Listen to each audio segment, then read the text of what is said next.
Hello and welcome to the Rich Robinson Show. I'm your host, Rich Robinson.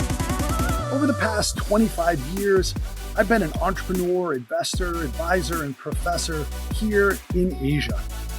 After nearly a quarter of a century in China, I'm now based here in Bali, Indonesia, the island of the gods. Asia is my home now. 60% of the world's population also lives here, but I would contend 80% of the world's dynamism and opportunity is right here in the region. On the show, you'll hear candid and fun conversations with some of my friends and colleagues, people I've met along my journey, entrepreneurs, operators, experts, who will help you unlock actionable insights around the Asia region and the entrepreneurial agility that actually defines it. This first season, season 1 of the Rich Robinson Show, is titled At the Speed of China. Like, wait for it, at the speed of light. Things happen fast in China, and in this season 1, we're gonna take a deeper look at that. The rapid economic development over the past few decades, as well as the speed and cycles of innovation taking place all day, every day, right now. Let's go. Jiao!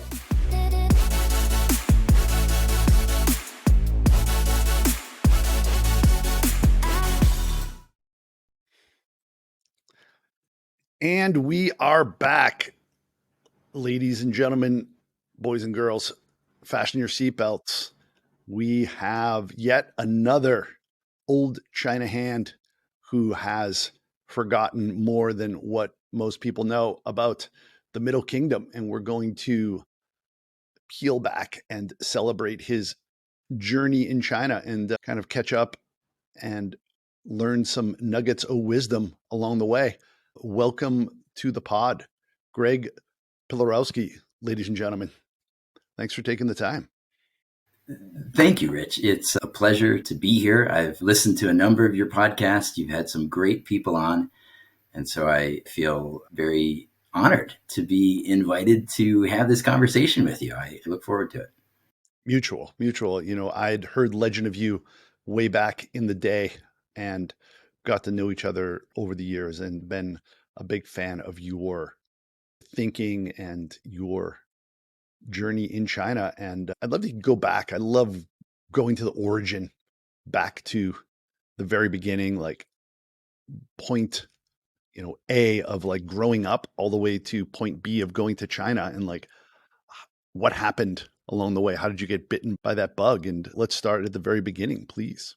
Sure. Before I do that, maybe I should let the listeners know a little bit about who I am so that they can put it into. Sure. Let's do the like present day snapshot first, please. Thank you. Yes, because I'm not famous, so nobody's going to know who I am. So. I don't know. You're kind of like, China legal famous. So that's, I run a boutique international law firm, and, boutique is a polite form of the word small. We're just 7 lawyers split between Shanghai and San Francisco. But prior to setting up this firm about 15 years ago, I also did some writing. I wrote a novel on China, The Great Firewall. Yeah. That under a pen name. I had other business concerns and wasn't sure if everybody would like what was in there. Before that, I was general counsel for Shanghai. And Shanghai was the first big success in the game industry in China. The company IPO'd in 2004. I was there for that. And for 2 years later, with a fair degree of excitement, when the boss was number 2 on the China Rich list and we were riding high. Later on, of course, crushed and replaced by Tencent, the current game giant. And then before Shanghai, I was at a law firm, Sullivan & Cromwell, a Wall Street law firm. The journey to China. When I was in undergrad, I studied overseas in Sweden. And that was my first time living outside of the United States, learning a foreign language. And it was fascinating. I learned a lot, loved the place. And Swedish is, of course, a very useful language with 8 million speakers. But Sweden, just like most countries in Europe, they have a lot in common with the United States. They have the same Western tradition. So after college, I wanted to go somewhere that was completely different. And at the time was engrossed reading novels from the beat literary movement, Jack Kerouac and crew, On the Road, Dharma Bums, reading Robert Pirsig, Zen and the Art of Motorcycle Maintenance. And through these Western authors, got an interest in Eastern philosophy, Buddhism in particular, and decided that Asia was the place to go. It was a coin toss for me between China and Japan, but I'm originally from Detroit.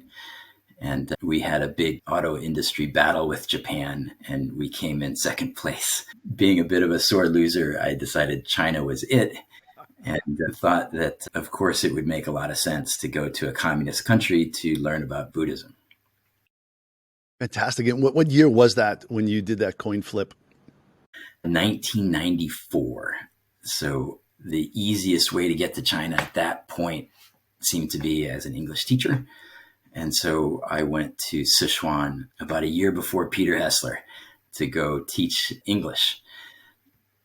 And while I was there, I had an opportunity to live in 3 different places: Chengdu, which is the capital, and teach at a university there. Also in Panzihua, which is a mid-sized city in southern Sichuan, right on the border of Yunnan.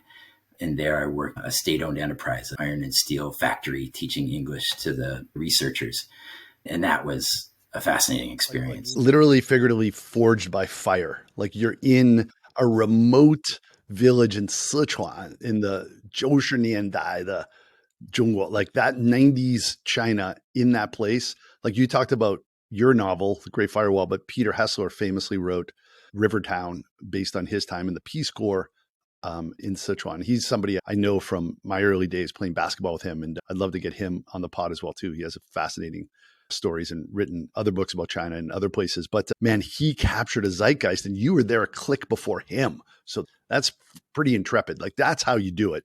If you really want to learn Chinese, you go there because you're not going to get sloppy and go out, drinking with hundreds of other students and, stop speaking Chinese. You have kind of like Meo Banfa. You were all the way in. Wow.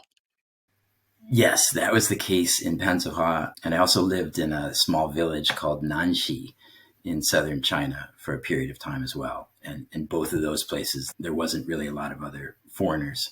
In Chengdu at the time, that was a city of 3.5 million back in 1994. It's a lot bigger now, but at that time, there was only about 100 foreigners, and most were students studying the language. So it was a very different time and place back then than, say, what Shanghai or Beijing might have been, say, pre-COVID, before a lot of foreigners departed.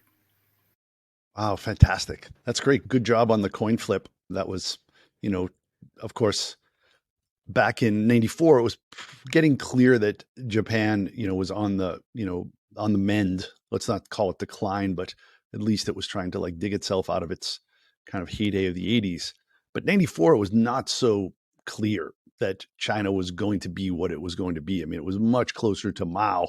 That's only, 18 years after Mao checked out. So it was, still kind of infrastructure and, there wasn't, you couldn't get cheese in Beijing. It was still like a hardship posting, and like Sichuan was even deeper, but you smelled that. It's really interesting how you channeled these, like the 60s was an interesting time, literary time, but also an interesting time for people kind of bridging into the 50s and 60s with the East and West, with like Alan Watts and others, people starting to look at like Eastern philosophy, and that unlocked it for you. That's fascinating.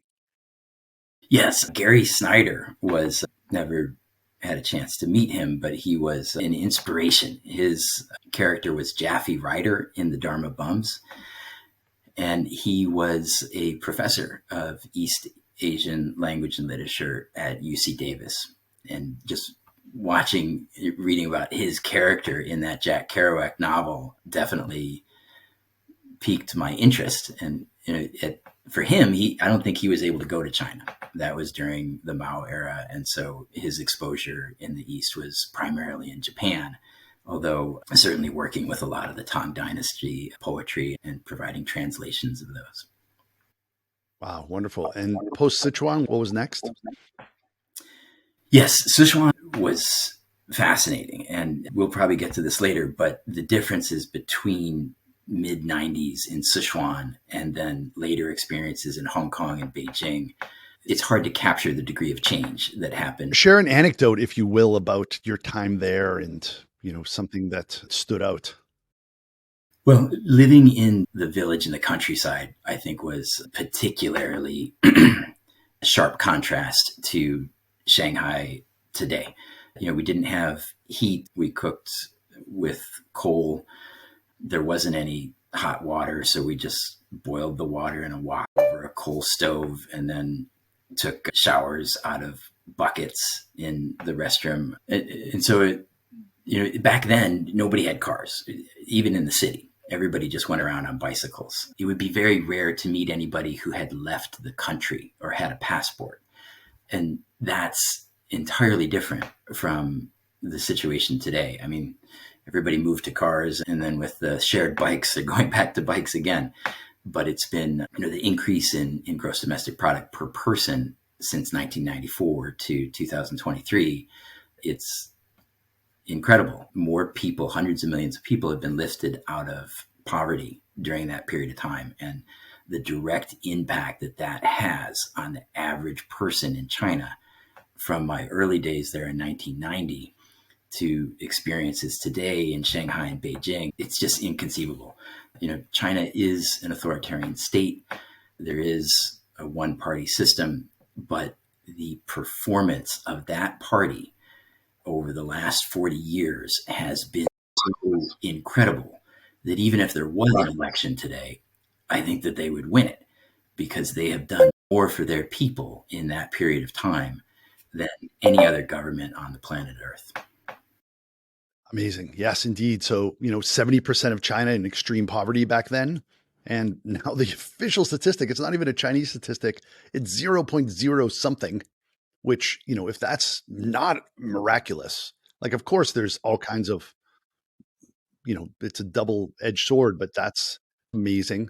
And you talked about GDP growth, and that's what really kind of sparked my thesis around this book, which is, you know, qualitatively, I felt all of this growth as a tech guy. Like, okay, there's a hardware stack that comes from America. There's a tech stack that comes from America.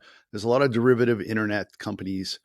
But what's uniquely Chinese and very much just heads and shoulders above everything else is the speed of which things happen.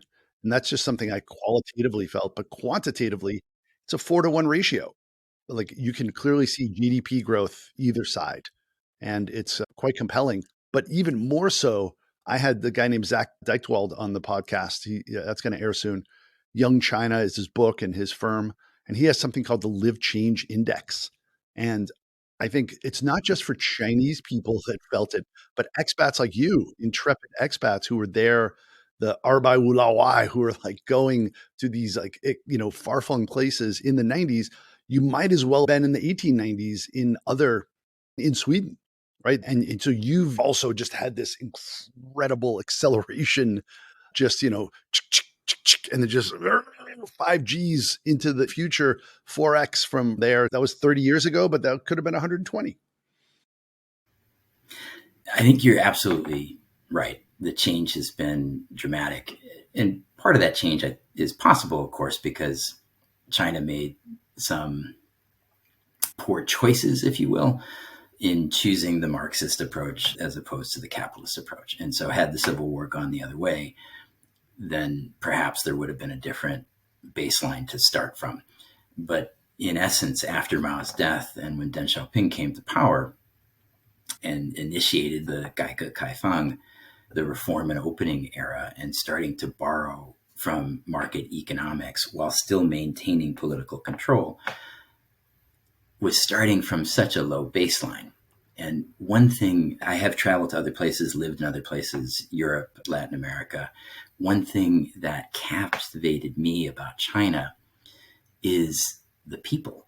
and the culture and the focus on education.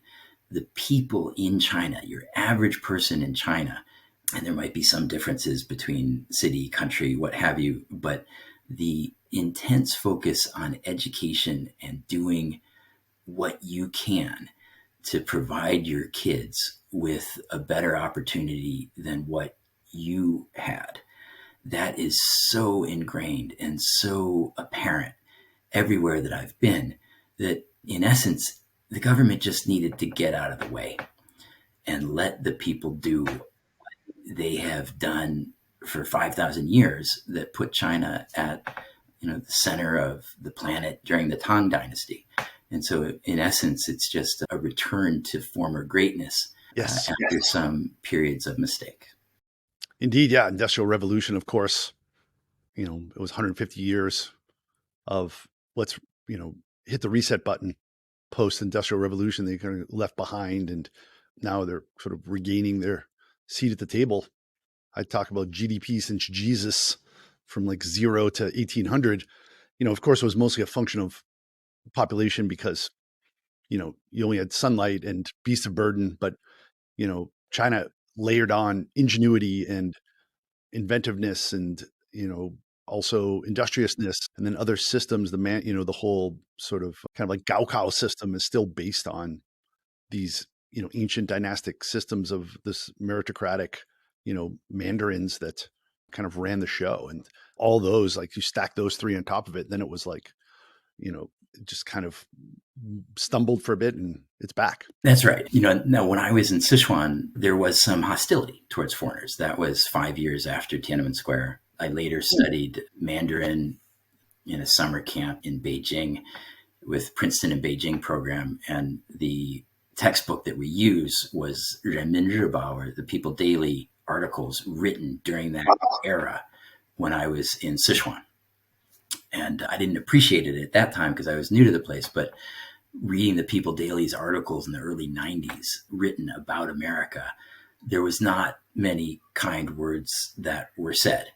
A lot of people still accepted me and were very nice to me, but many other people, with only one source of truth, one source of information, there was a fair degree of hostility towards foreigners in Sichuan at that time, and I think to Americans in particular.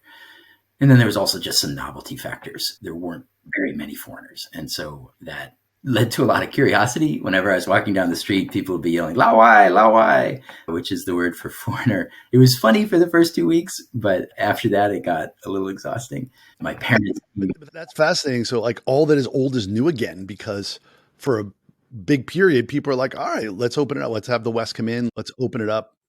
And I think it was some really, a big influx of Chinese students and people, immigrating to the States. And for a 20 or so year period, I think it was, there was some good inflows and pretty friendly, but it seems that that's kind of shifted back to some of that earlier sentiment, which is also one of the reasons why I think it's important to write this book, even though people are going to accuse me of, kissing China's ass and trying to be a panda hugger. And I'm neither a panda hugger nor a panda slugger. I just think people just need to understand and have this dialogue. But when it comes down to it, people to people, like, I never had any, anything but positive interactions with Chinese people, one-on-one. When you speak the language, you get to know them, right? Unless somebody cuts in line, it's actually okay. Everybody's like, all right, hey, it's cool. Like, I rode the subway in Beijing for years, and I'd be the only foreigner. I never once ever got a dirty look or anybody judging me or whatever. It was all curiosity. And for the most part, I think that's kind of being forgotten. People are just like, China equals Chinese people and America equals American people. And it's the biggest story of our life and the most important thing. How do we bridge that? Can you give us the answer? Can you solve that problem today, Greg? Rich, it's your good work and good work of others like Kaiser Kuo. I love his podcast, a regular listener to Cynicism. Also, Bill Bishop with his regular newsletter. I think that engagement, we had that as official U.S. policy for 8 presidents. That's shifted recently to strategic competition. Thucydides would tell us that that was inevitable. But keeping that people to people engagement going, or rather having it recover post COVID, I think is probably one of the most important things that we can do. I have been a China hand for 30 years, and the last 4 years, I haven't been to China. I'm on the phone every day with clients. I'm speaking to our team in Shanghai, but I think that the interruption that came with COVID was unfortunate. And if we can get those airplanes flying again and have people going back and forth, that will be a positive contribution. Beautiful, beautiful. Yeah. Tell us post Sichuan now, like your sort of journey following that. Yes, Sichuan, it was challenging, but I loved the place and knew that I wanted to spend more time in China. I was earning $200 a month, though, as an English teacher. And I thought, I met a guy in a bar who was working for Procter & Gamble. He bought a round for all of us poor teachers. And I said, well, wait a minute. He's living here in China and he can buy beer for everybody. How do I get to be him? And so the answer obviously was to go back to the United States, get a graduate degree, and come back in a different capacity. I went and took all the tests. I didn't know what graduate school to go to. None of the business schools wanted me. All the law schools did. And so I ended up being a lawyer. Fantastic. And where did you study? And did you have any sort of like emphasis in your study to do something to come back to China, or is it? Yes. So I was in your town in Boston for law school. I think they might have. I knew it. See, I'm going to make you say it because that's the thing people always say. Oh, you're from Boston. I went to school in Boston. And I was like, I know you went to Harvard. I know you're wicked smart. I used to work in Harvard Square when I was in high school. So I needed to make you say it. So, Conan O'Brien has this great commencement speech. He's like, don't ever tell anybody you went to Harvard because you put your underwear outside your pants by accident. Oh, you went to Harvard, or you get your head stuck in your niece's dollhouse because you want to know what it feels like to be a giant. And Uncle Conan, you went to Harvard. If anybody asks you where you went to school, just say, I'm not into book learning and such, and then get in your BMW and drive the hell out of there. So Absolutely. I think they made a mistake in the admissions office, but I was not going to point it out to them. It was funny. I had a choice to go to a couple different law schools, and I talked on the phone to some of my contacts back in Nanxi, and I was telling them which schools I was going to go to, and I don't remember the name in Chinese for Stanford, but at the time I knew it, and I said that was one of the choices, and they had never heard of it. When I told them that I got into Harvard, they said, well, that comes as a big shock to us, Greg, because we didn't really think you were that smart. That's great.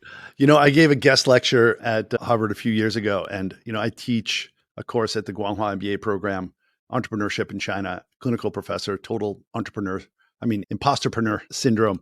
And, they call Peking University the Harvard of China. But, 1 out of 25 get into Harvard, which is still amazing, right? But it's like 1 out of like 1,200 get into Peking University. So I was like, maybe Harvard's the Peking University of America. And that gets a huge laugh in China. Did not get a laugh in Cambridge, Mass. So that's great. So come on, nobody gets into Harvard by accident. So, you're wicked smart. So then tell us about your time there. Like maybe share an anecdote of like law school at Harvard. Like that can't be easy. There was a lot of confident people there. And so that was a new environment for me. I grew up in a trailer park north of Detroit. Boom! I didn't know that. That's even better in the hero's journey. Sorry, I got to celebrate that. Went to Ohio State undergrad, public school north of Detroit. Enjoyed all of those things. But the culture at those places was definitely a little bit different from the culture at Harvard. It was a different group of people. But it was very inspirational because everybody who was there, they were obviously very clever, but more than that, they were very ambitious. And the amount of things that they did, not only in the classroom, but with extracurricular activities or planning conferences or, writing for this journal or for that journal or what they were doing in the summer, it inspired you to want to do more. And even to this day, whenever I go to an alumni event or when I'm fortunate enough to go back to Cambridge, you can feel that same kind of energy where you just want to do more and try harder. And, in a sense, it's a similar energy, I think, to being in China, tying into your theme, because things do move at a really fast pace in China. And there's a lot of folks who are working really hard to make things happen. And that kind of energy can be felt on the ground when you're in China. Beautiful that you say that. So anybody listening out there, I often talk to students or just, talk to people that I'm mentoring.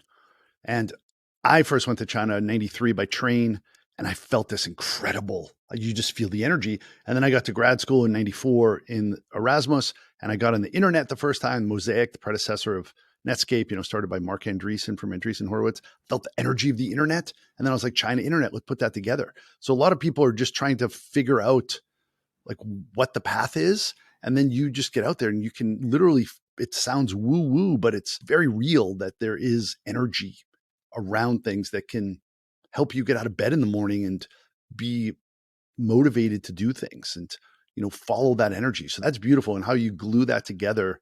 Very, very well done. Thanks. That's a great anecdote. So my path in law school, I just wanted to get back to China with a better job. And so after law school, I just interviewed with firms that would send me to China. And at that point in time, so this is 2000, China had just been admitted to the WTO.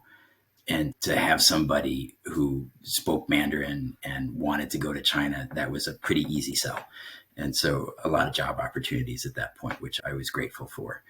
Also, the .com era was just happening, as you know, and that I think also increased demand for paper pushers. And so I went to Sullivan and Cromwell, which was a Wall Street law firm, and just spent 1 year there in New York, and then moved over to their Hong Kong office in October of 2001.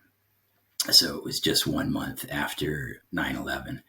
And Sullivan and Cromwell's office was, just is right downtown. I was actually a couple blocks away from the World Trade Center in a dentist chair when the plane slammed in. Wow. So I felt a little bit like I was abandoning New York. There was a little bit of survival guilt there, but nonetheless was very glad to get back to China. Although, Hong Kong is certainly a different beast than the mainland. You land in that time. It's .com bust now.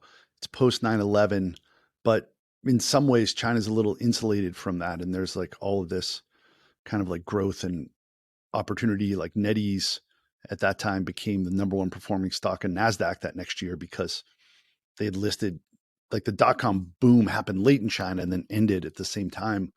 So all of these Sina Sohu NetEase, but then you could really feel the momentum. And, you talked about how Shanda got eclipsed by Tencent, which is now not just the biggest game company in China, but in the world.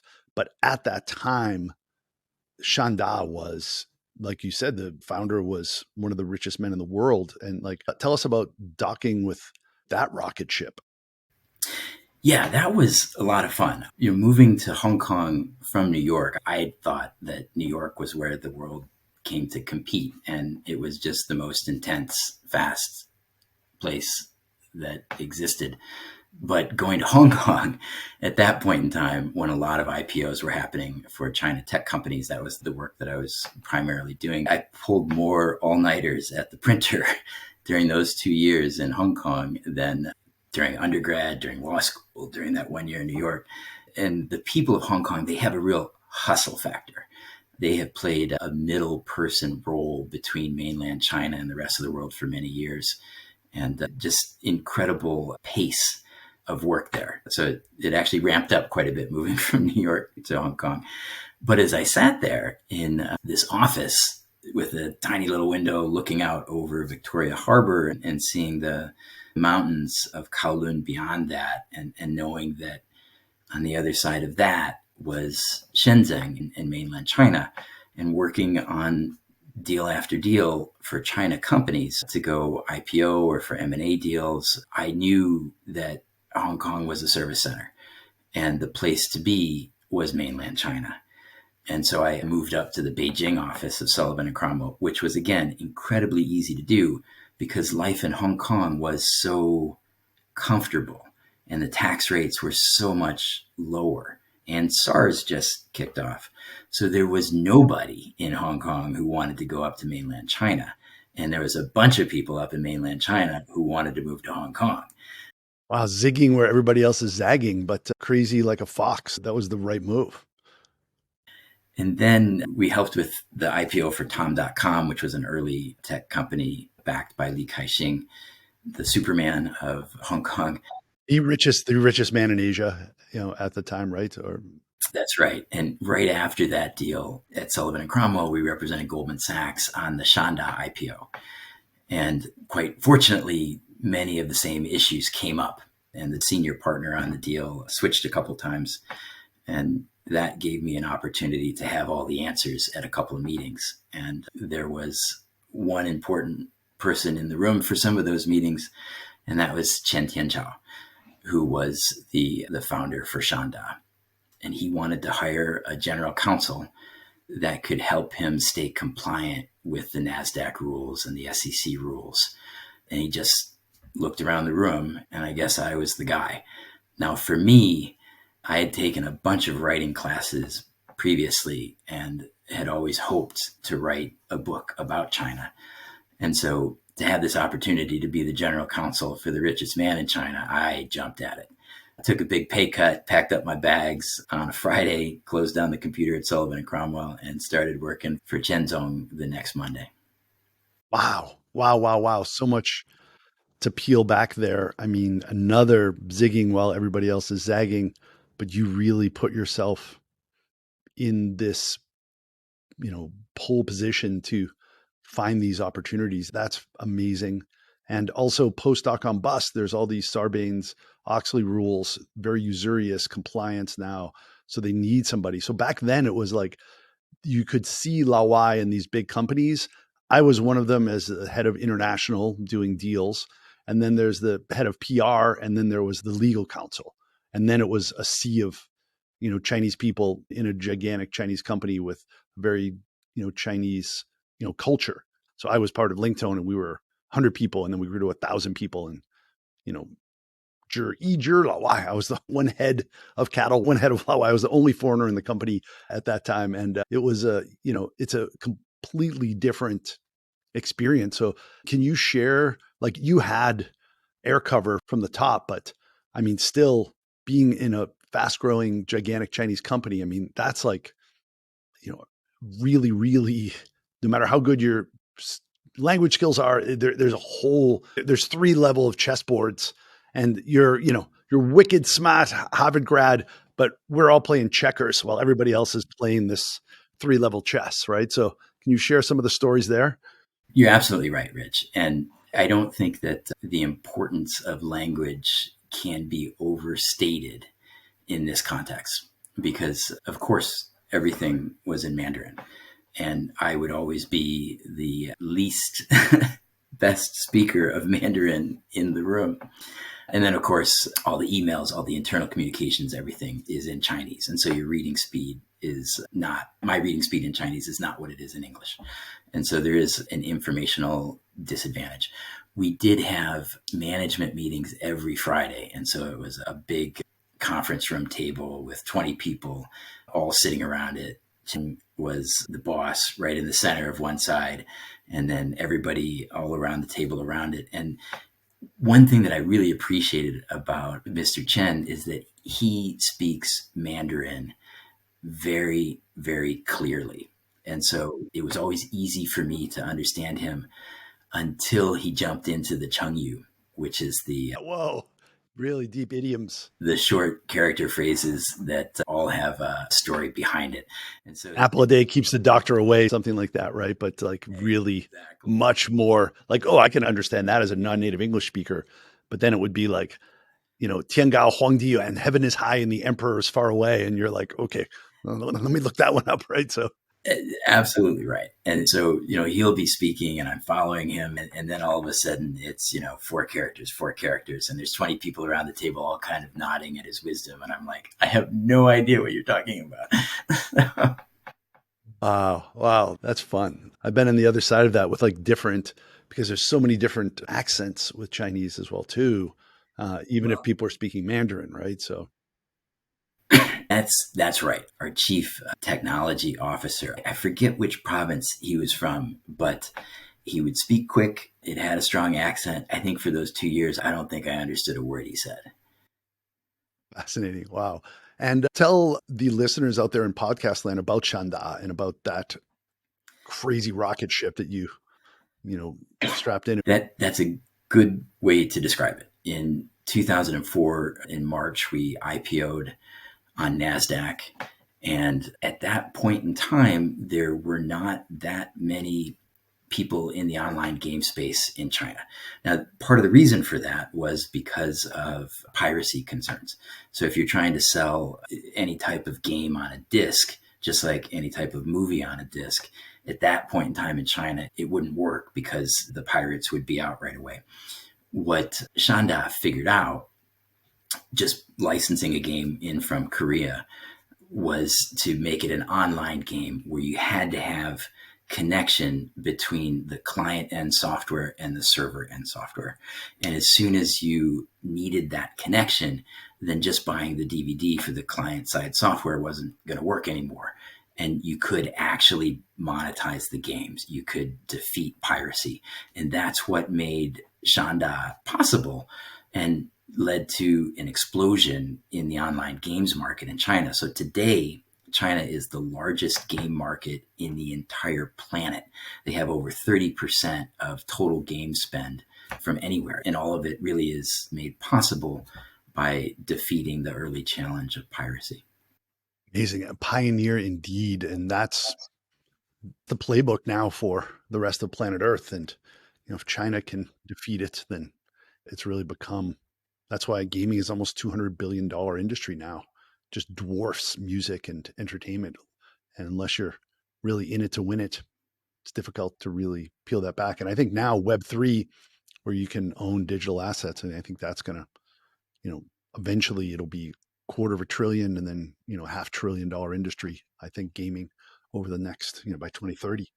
And you were right there at the beginning where it was impossible to make any money. And the only way to do it was through the subscriptions or virtual items. Even at that early stage, Chen Zong knew that the real competitor was Tencent. He recognized that the QQ Messenger app that Tencent had and that massive user database that everybody in China was using QQ, that would be the opportunity to cross-sell games into it. And part of the reason that that was well understood is while we were there, we had a conflict with our Korean licensor. And being the general counsel, managing the litigation and arbitration around that was something that I took the lead on. And our licensor, they really wanted to pull the game away from us, but they couldn't because we had the user database. And that was the big difference. Now, the World of Warcraft, they moved from the 9 to NetEase. Recently in headlines is their move away from NetEase, of course. But that was possible because Blizzard at that time had control over the user database. So they were able to move, whereas Actos wasn't. Of course, we solved the problem by just buying Actos, but that was another story. Tell us a couple more stories about Shanda and like what transpired over the next few years as it's kind of like the staircase in Harry Potter, just shifting in real time with not just Tencent, which became, it's the biggest, like I said, the biggest game market in the world, but they're the biggest game company in the world now, the biggest music company in the world, and, just an absolute 8,000-pound gorilla. But there's so many other players in China as well, too. So you guys kind of unlocked this ability to monetize and then just gladiatorial competition. That's right. And I think that he didn't mind games, but that was never his true passion, if you will. He wanted to be something more than that. He wanted to be the Disney of China. And he explored a lot of different opportunities. There was a period of time when we were trying to buy Sina and bring that into our platform. Online literature was explored with Cloudery. A box to capture the TV screen and be able to play game in the living room in China was another project that was tried. Music distribution was tried. So he had, and still does, has a very active mind who wants to do a lot of different things. And so the pace at which things happened was blistering. And in my way of thinking, I always thought, oh, maybe a little bit more research should be done here. I think lawyers are by nature a bit conservative. And so maybe we should look into this a little bit more. That didn't happen. He had a saying that he always said, 小步快跑, small steps, run them fast. Run fast. And that was just happening every day. And in the legal department, we're risk control. So we're just trying to keep up and trying to come up with different ways to increase our efficiency so that we can be signing these contracts, signing these deals, doing these things at the speed of China while not having really awful contracts. And so it was, most people think that when you go from a law firm like Sullivan and Cromwell, Wall Street law firm doing IPOs, doing M&A deals, to go in-house, well, now you're going to be in the cushy job where it's just the 9 to 5 day. That's Typically, yes. that was not. Wow. Hey, by the way, 小步快跑. Like, wow, that's a beautiful nugget. I'm going to actually, like that's a nice call out in the book. And like, I think that captures it. I've never heard that before. I don't know if that's probably not a Chengyu. It just sounds like something, that he probably made up, but that's a really terrific nugget. Tell me about, other things in Shandao since that you've seen and smelled of that sort of like, Xiaobu Kuaipao, like, like flavor in China over the years.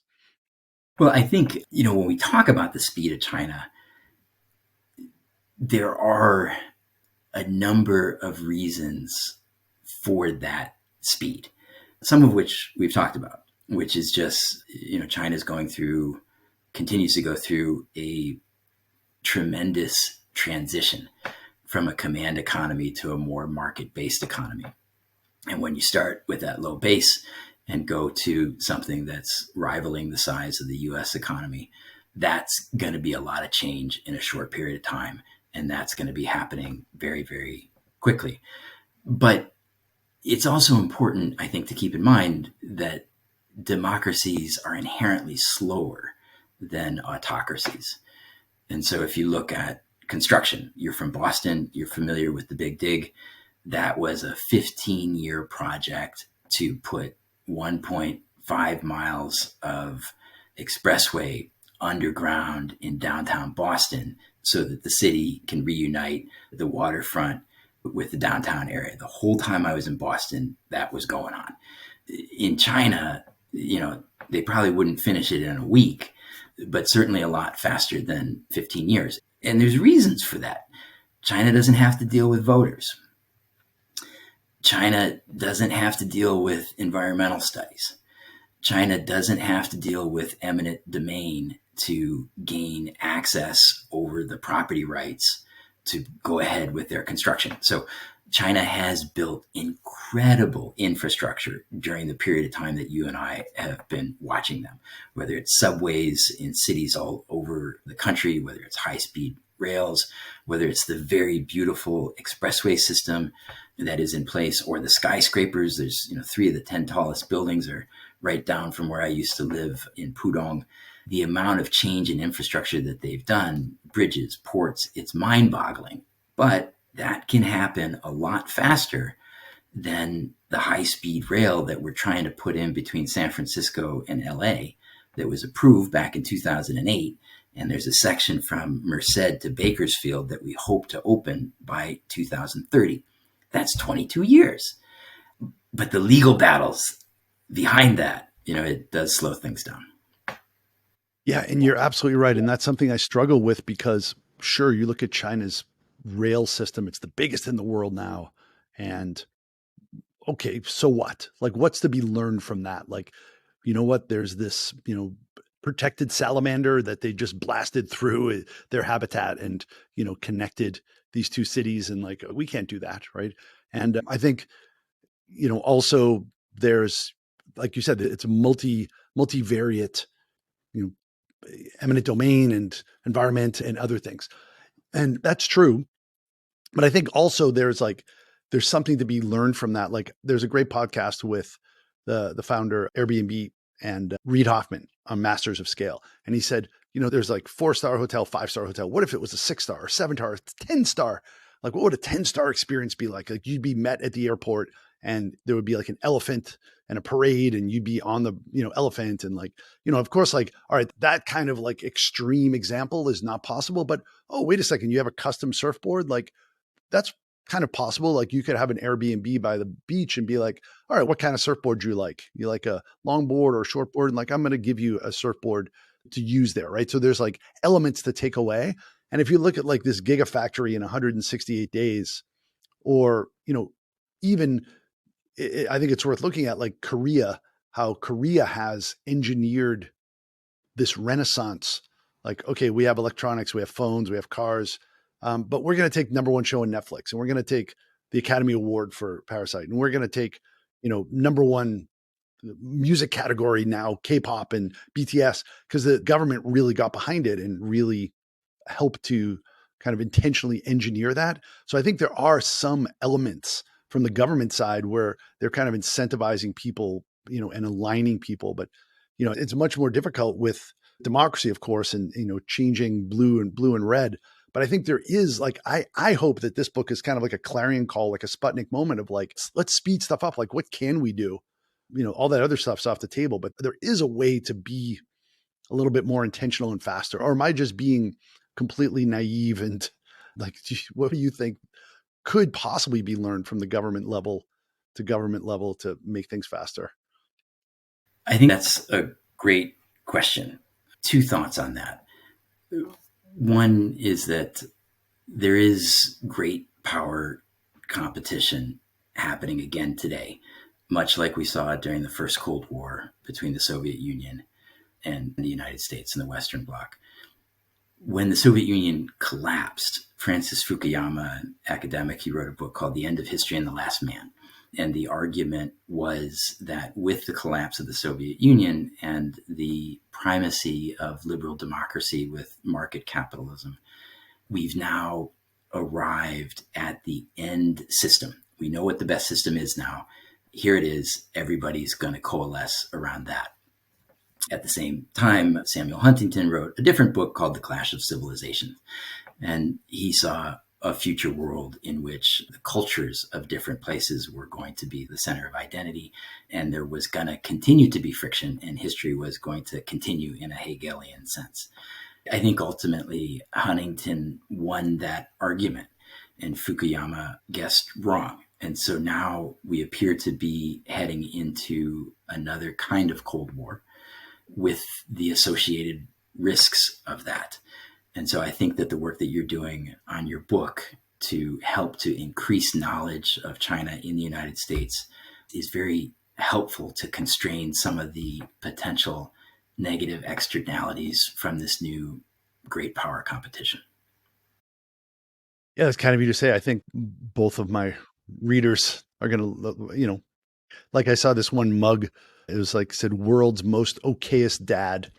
So I think this might be like the most okayest book about China that people will just ignore, but I need it to come out of me. But I think there are some ways, to try like this, Korea also democracy, but, they've had this intentionality of like, let's build this soft power. Let's give a lot of subsidies. Let's give a lot of incentives and breaks to the entertainment industry so that it will become this world power. And then, it's 50 million people in, something like it's at six, like a tiny percentage of the world's population, but they have this outsized, and of course we already have that in the US, and that's why they're trying to emulate it. And we're not talking about Korea, but we are talking about like how the government can be maybe more intentional in supporting things like, why don't we have light rail? Why don't we have 5G? Why don't we, in the States, like, why is that? And it's kind of a fail in a way. I think there can be some kind of, I think the Adam Smith's, free hand of invisible hand. I think maybe the hand needs to be maybe a little bit less invisible, but I don't want to get, political. I just really want to talk about like, how things do move in China. So, you talked about how the government has kind of enabled some things. What have you seen in the private sector and what's been your sort of, you're definitely very much on the front lines of like that kind of peace and pulse. And even if it's not, you've already given me some crazy, amazing anecdotes that I'm going to include in the book. Thank you. Your framing of things is really, with history and with literature and with other views is great. What are maybe some personal anecdotes or some just views that you've had on the speed of China? Well, one thought that I wanted to get out, and you can perhaps look at this with your own research, is the recent CHIPS Act, where the Biden administration has gotten this through Congress to put in, I think it's $53 billion into the Yes. development of the domestic semiconductor industry. Some folks haven't been pleased with that because it's essentially industrial policy. China's complained, but we're essentially copying China, if you will, and making decisions that, because of the concentration of semiconductor manufacturing ability in Taiwan and some of the supply chain challenges that we witnessed during COVID, that we're starting to look more strategic in terms of what type of manufacturing capability do we want here in the United States, and recognizing that the market is not doing that. And so for strategic considerations, we are starting to copy China and to make sure that some critical components, we have those distributed around the world in friendly countries and also here at home. Indeed. Yeah. And like, let's see where that actually, lands. I remember during the Obama administration, there was some sort of subsidy around clean energy and a company failed, but companies fail.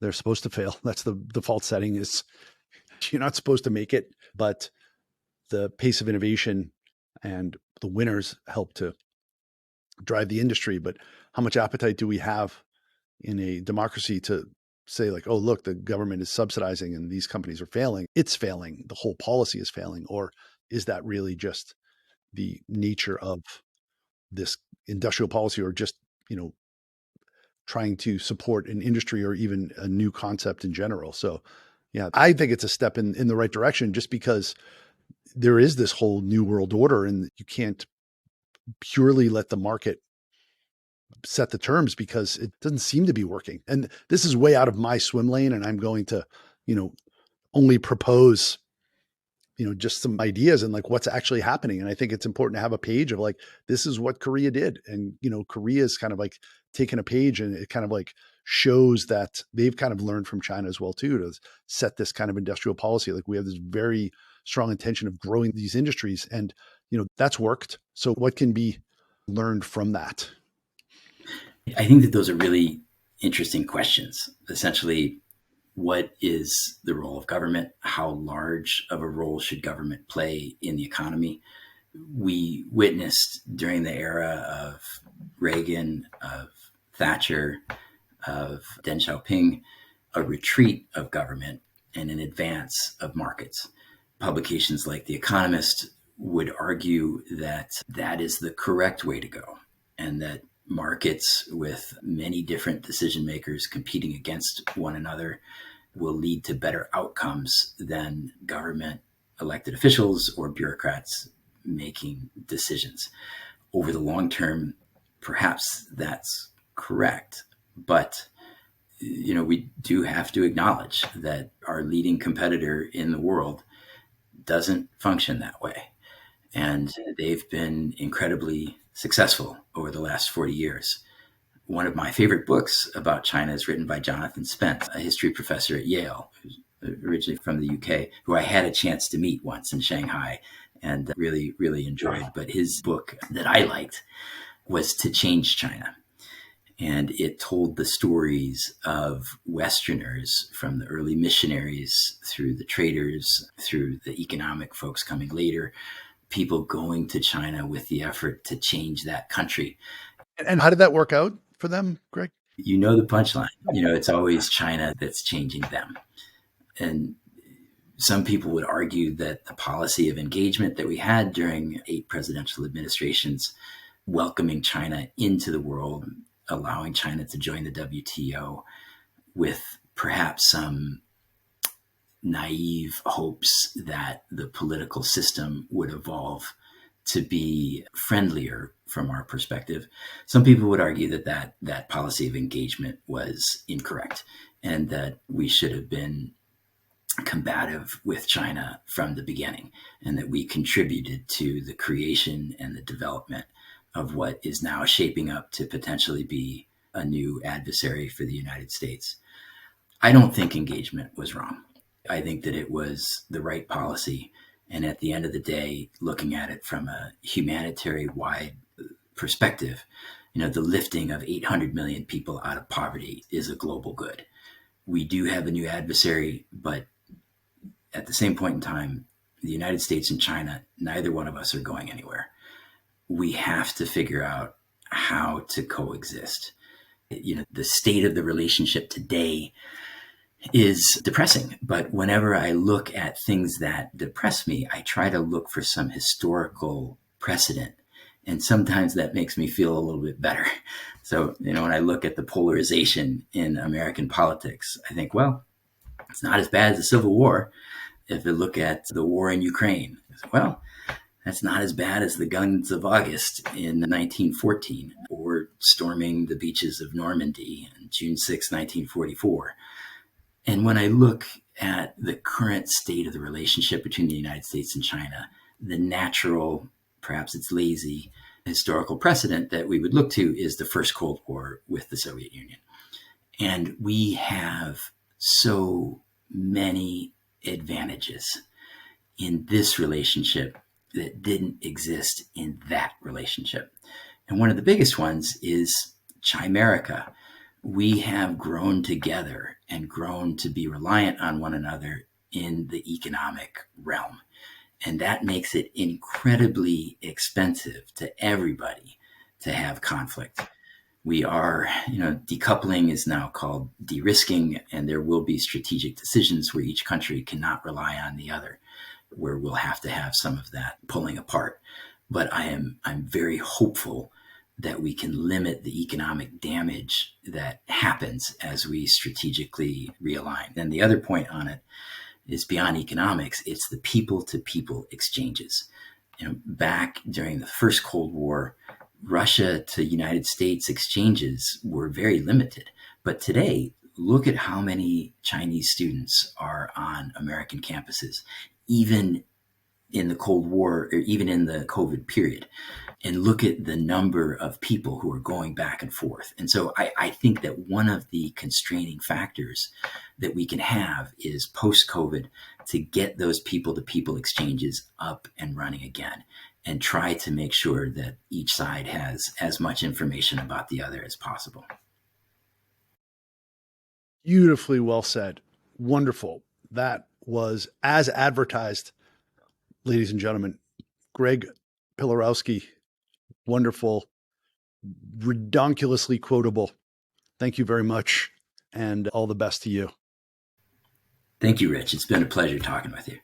Continues.